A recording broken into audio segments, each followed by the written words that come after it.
लेकिन इसी बीच एक बड़ी खबर दिल्ली से जो मिल रही है, वन नेशन वन इलेक्शन को मंजूरी मिल गई। इस वक्त की सबसे बड़ी खबर देश की राजधानी दिल्ली से, मोदी कैबिनेट ने वन नेशन वन इलेक्शन को मंजूरी दे दी है।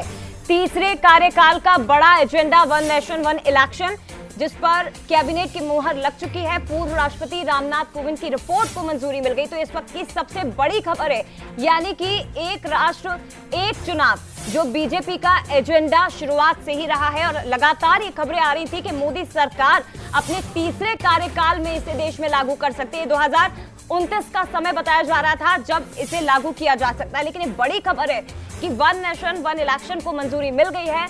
मोदी कैबिनेट ने इस पर मुहर लगा दी है।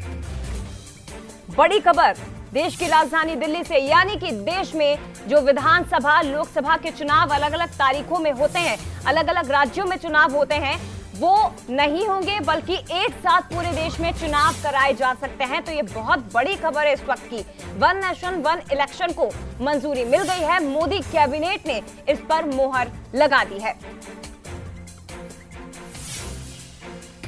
तीसरे कार्यकाल का सबसे बड़ा एजेंडा मोदी सरकार का वन नेशन वन इलेक्शन, और सरकार इस पर अब धीरे धीरे आगे बढ़ती दिखाई दे रही है। इसका जिक्र अमित शाह भी कर चुके हैं, पूर्व में प्रधानमंत्री नरेंद्र मोदी भी इसका जिक्र कर चुके हैं। और बड़ी बात यह है कि शीतकालीन सत्र की जब शुरुआत होगी तो सरकार इस पर बिल भी लाएगी।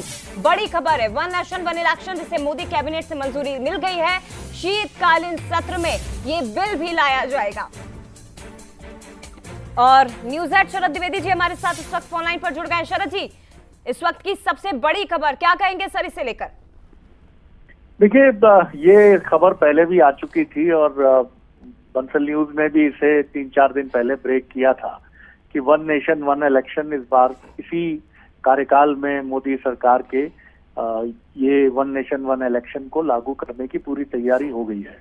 और कैबिनेट की बैठक में ये प्रस्ताव पारित करके ये साफ मैसेज भी दे दिया गया है कि जो भी एजेंडा तय किया है हमने, हम पूरी मजबूती से आगे बढ़ेंगे। और इससे कोई फर्क नहीं पड़ता है कि अब हम बहुमत में नहीं हैं, हम कोलिशन गवर्नमेंट में हैं, लेकिन हम अपने कर्तव्य पथ पर आगे बढ़ रहे हैं। हमने जो सोचा है, जो देश के हित में है, जो दावा बीजेपी का है कि वन नेशन वन इलेक्शन राष्ट्र के हित में है, उस पर हम आगे बढ़ेंगे। तो इसी शीतकालीन सत्र में ये विधेयक लाया जाएगा। पूर्व राष्ट्रपति कोविंद जी की अध्यक्षता में एक कमेटी इसी के लिए गठित की गई थी।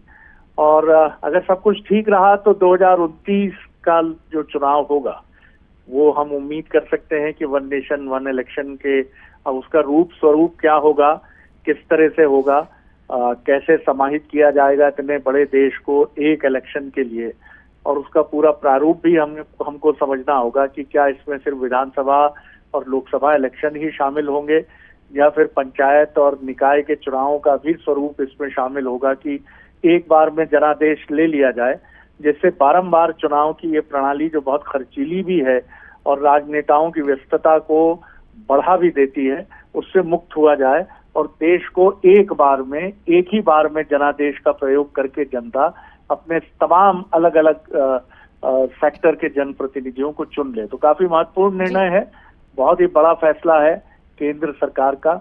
और बीजेपी का ये बहुत आरंभ से एजेंडा रहा है। जब वो विपक्ष में होती थी तब भी उसकी बात थी कि वन नेशन वन इलेक्शन, और लाल कृष्ण आडवाणी इसके बहुत बड़े हिमायती थे। जी जय सर, लेकिन ये भी समझना बहुत जरूरी है क्योंकि ये बीजेपी का एजेंडा है।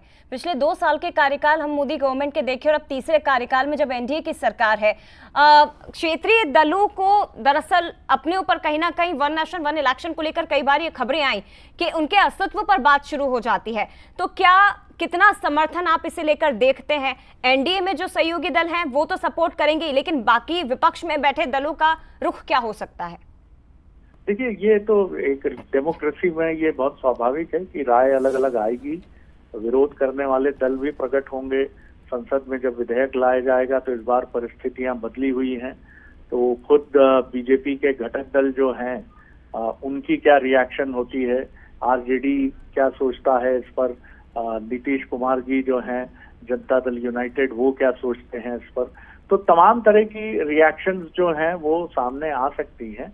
लेकिन ये एक महत्वपूर्ण एजेंडा है जी। और ये देश के हित में है, ऐसा इंडिपेंडेंट ऑब्जर्वर्स भी मानते हैं, क्योंकि हम पूरे साल अलग अलग जगहों पर अलग अलग चुनाव की प्रणाली में उलझते हैं।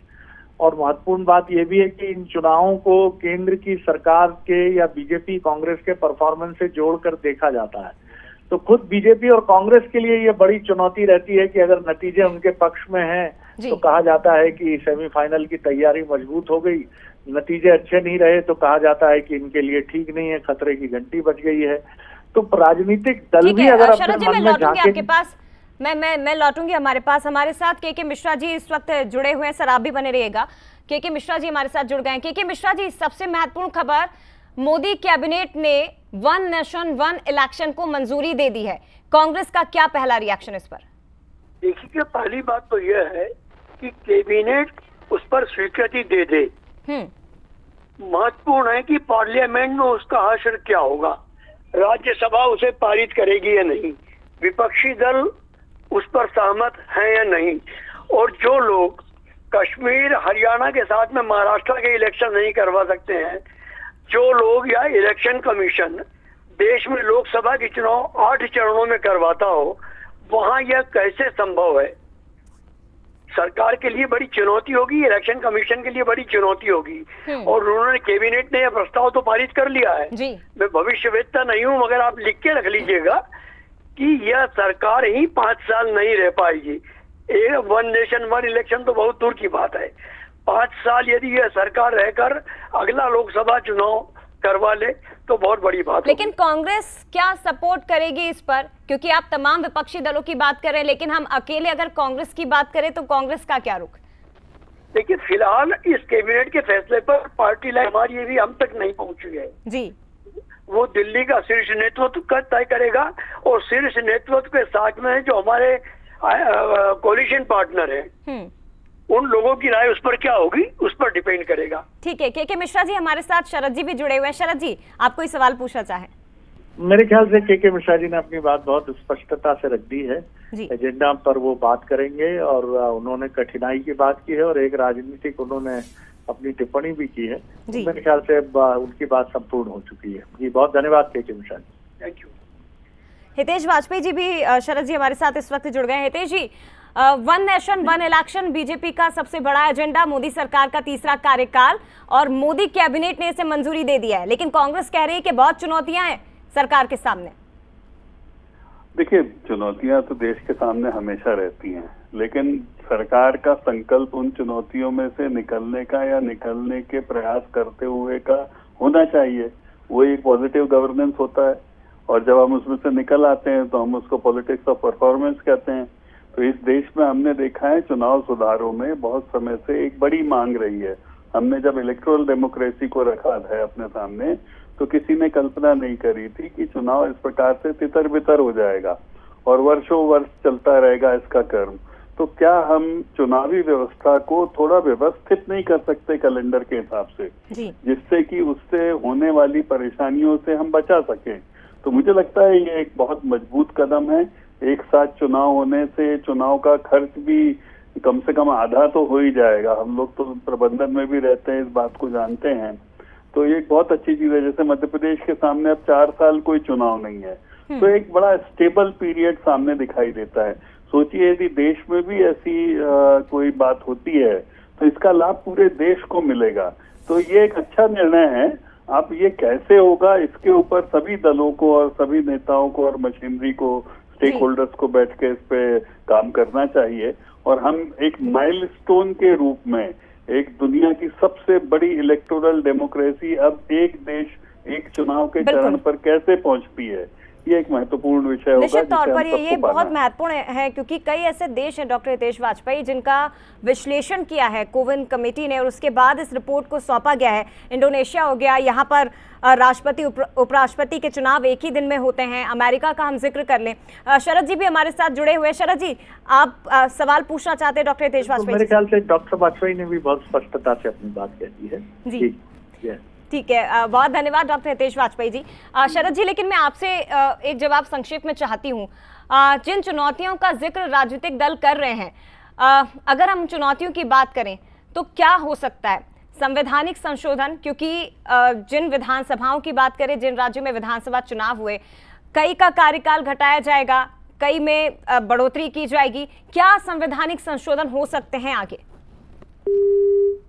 चलिए, शरद जी का भी फोन कट गया, लेकिन ये बहुत महत्वपूर्ण खबर इस वक्त की, वन नेशन वन इलेक्शन को मंजूरी मिल गई है। और सबसे बड़ी खबर इस वक्त की यही है कि मोदी कैबिनेट ने इसे मंजूरी दे दी है। जो पैनल गठित हुआ था उसमें यही सुझाव दिए गए थे कि सभी राज्य विधानसभाओं का कार्यकाल अगले लोकसभा चुनाव यानी 2029 तक बढ़ाया जाए। लेकिन प्रधानमंत्री नरेंद्र मोदी के नेतृत्व वाली एनडीए सरकार ने अपने तीसरे कार्यकाल यानी जब 100 दिन पूरे हुए थे कल, उस समय भी अमित शाह ने प्रेस कॉन्फ्रेंस में इसका जिक्र किया था। प्रधानमंत्री नरेंद्र मोदी ने 15 अगस्त को लाल किले से जो स्पीच दी थी उसमें भी वन नेशन वन इलेक्शन का जिक्र था।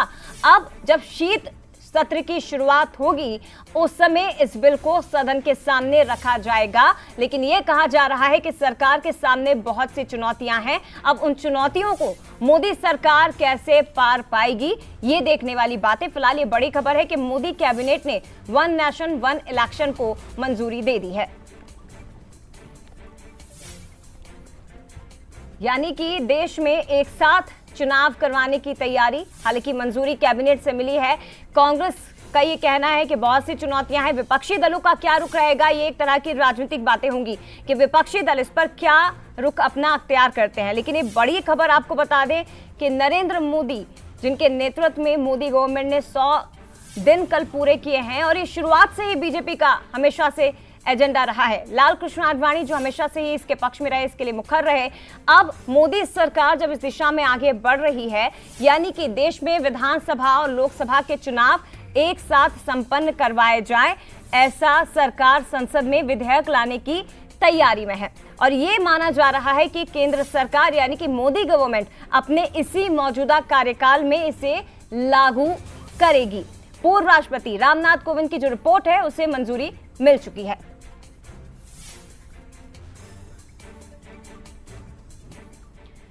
और इसी के साथ फिलहाल इस बुलेटिन में इतना ही, लेकिन तमाम बड़ी खबरों के लिए आगे देखिए खबर 3 बजे। नमस्कार।